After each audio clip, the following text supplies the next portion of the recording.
Hellcat.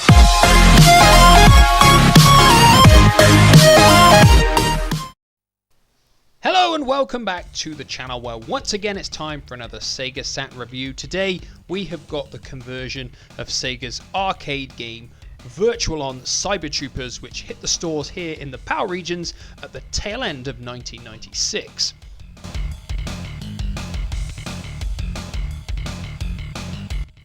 So Virtual On is a 3D arena-based fighting game using characters which I would probably say closely resemble a cross between the VR Troopers, the TV series if you remember that, and Transformers, and basically it's a one-on-one fighting game in the arena where you've got a selection of weapons and you're basically just blasting and slashing each other until you defeat your opponent.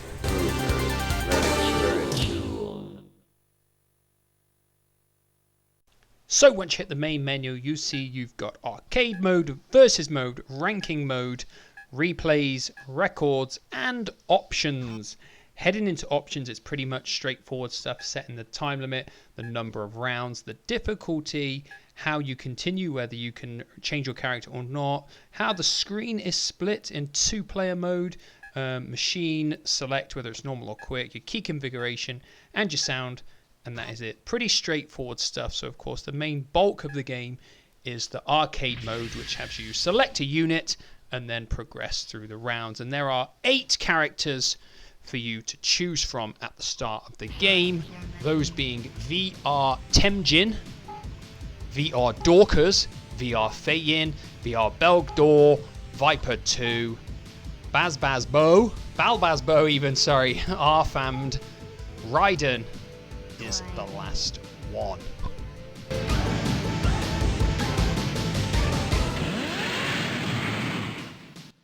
One thing I'll point out is the loading screens are actually pretty cool here because they show you your opponent and point to the weapons that they have, and they tell you where the battle is taking place as well, which I think is really, really good. Flooded City. But as always, we need to get down to the nitty gritty, and that is, how does this game look? How does it sound? How does it play? And what kind of lifespan can you expect to get from this game? And is it worth giving this game a go in the year 2022? Now, heading into the game, I think you will be quite pleasantly surprised that visually this game has held up pretty well, and I genuinely think it is one of the best 3D looking games on the system. I really, really like it. It's really bright, it's colourful. I feel all of the characters genuinely look really good. The 3D environments look really good. There's not much jaggedy edges or anything like that. It genuinely is, in my opinion, probably one of the best 3D looking games on the entire system. The shadows beneath your units are the dark black, which, like I've mentioned many times, I prefer. Visually, the only flaw, I should say, in the game visually is the mesh effects for the special effects and the transparencies when you're going near objects and stuff. That's the only downside visually, the only one that I'm going to pin on this game, because other than that, I genuinely really, really love the way that Virtual On Cyber Troopers looks. I just think it is a great looking game and it still looks nice today.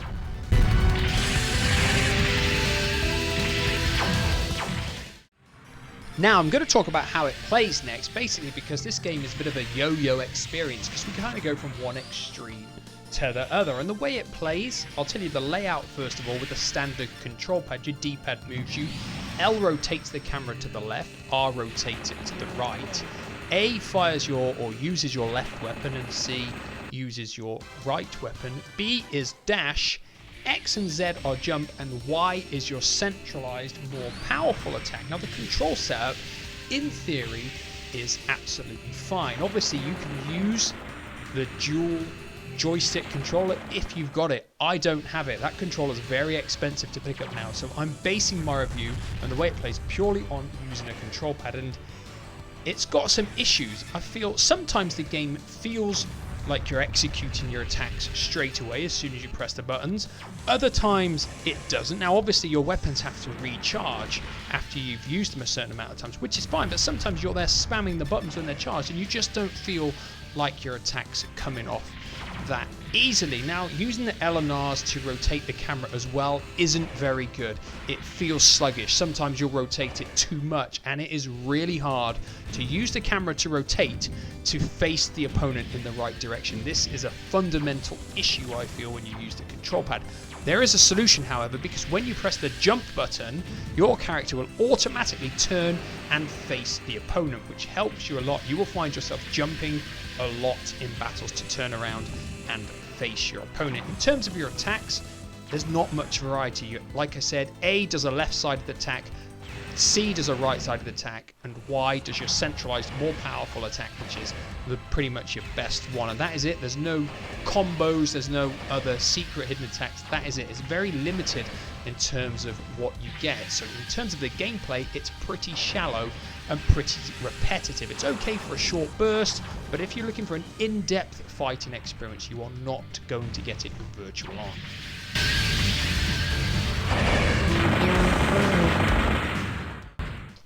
Now, as I mentioned, the game has a bit of a yo-yo effect, and that's because when you talk about the sounds and the music in the game, it's fantastic. Again, like a lot of the Sega arcade games, the sound effects and the music in the game, they have been nailed spot on. You know, we've got great visuals, not particularly good gameplay, but we bounce back with some fantastic sound effects and music. So what I'm going to do is play you a few tracks now to give you a glimpse of what it sounds like.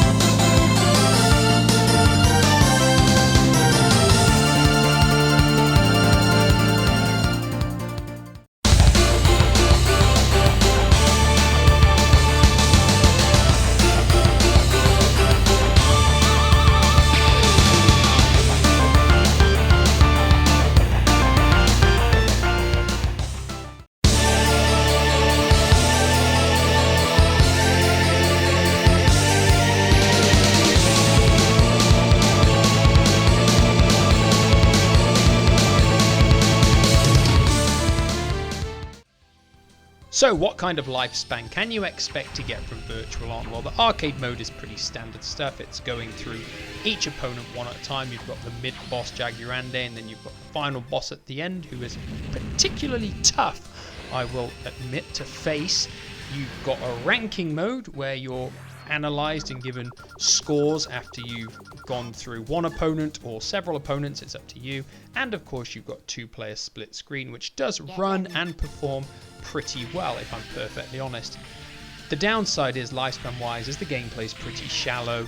The arcade mode doesn't last particularly long. There is no really juicy sort of like single player experience to sink your teeth into, just like a lot of the arcade games really that Sega converted back then. So like I said, it's a yo-yo effect, fantastic visuals, not so great gameplay, fantastic sounds, not so great lifespan.